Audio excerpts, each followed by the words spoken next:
Hello, student. Welcome to Sociology class. Today I am going to deliver my lecture on culture. आज हम संस्कृति के बारे में चर्चा करेंगे अपने इस वीडियो में। तो संस्कृति जो है हमारे जीवन का एक अहम अंग है।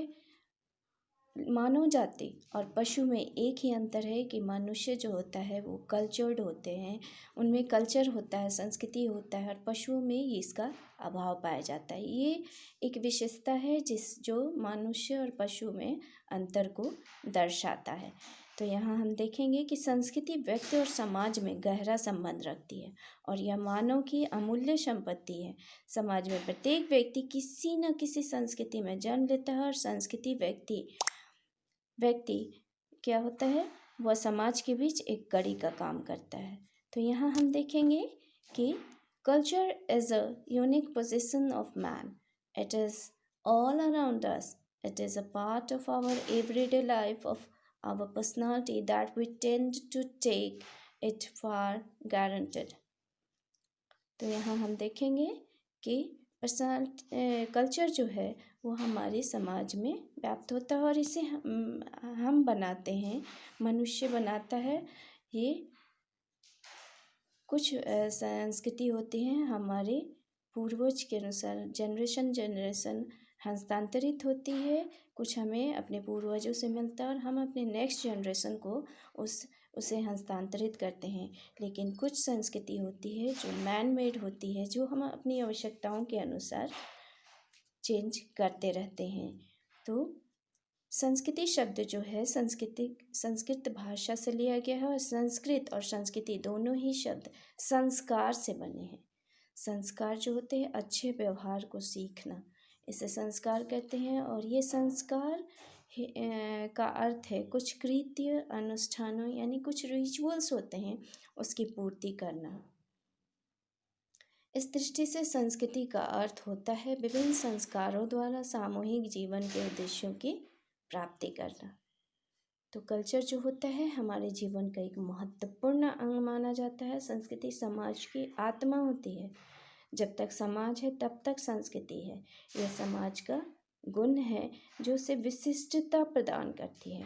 शाब्दिक दृष्टि से क्या कह सकते हैं हम कि संस्कृति शब्द जो होते हैं संस्कार से बना है और जिसका अर्थ प्रक्रिया है जो व्यक्ति और समाज दोनों के आचरण और विचार को परिभाषित करते हैं। व्यक्ति का लालन पालन जिस रीति रिवाज धर्म दर्शन आदि के अंतर्गत होता है उसी के अनुसार व्यक्ति की क्षमताओं का विकास होता है। तो संस्कृति जो होती है दो तरह की होती है, हम आगे देखेंगे। ऑकबर्न और निमकोव के अनुसार जो संस्कृति है उसके प्रकार दिए गए हैं। दो प्रकार के पाए जाते हैं संस्कृति हमारे समाज में, और ये ऑकबर्न और निमकोव के अनुसार है। Types of culture, material culture and non material culture, भौतिक संस्कृति और अभौतिक संस्कृति। भौतिक संस्कृति के अंतर्गत मैन मेड जो कल्चर होते हैं वो होते हैं जैसे भौतिक सुख सुविधाओं की चीज़ें जो हम अपने बनाते हैं, जैसे table chair, car, scooter, plane, जो हमारे सुख सुविधाओं की चीज़ें होती हैं जिसे मैन मेड होता है, जो व्यक्ति के द्वारा बनाया जाता है और इसे हम देख सकते हैं, छू सकते हैं भौतिक संस्कृति को। लेकिन नॉन मटेरियल कल्चर यानी अभौतिक संस्कृति को हम टच नहीं कर सकते, छू नहीं सकते हैं, देख नहीं सकते हैं। तो ये जो संस्कृति होती है हमारे जीवन में क्या होती है, जो पूर्वजों से हमें मिलती है या चलते आ रहे हैं समाज में, उसी संस्कृति को हम ग्रहण करते हैं, अपने नेक्स्ट जनरेशन को भी उसे ही हस्तांतरित करते हैं।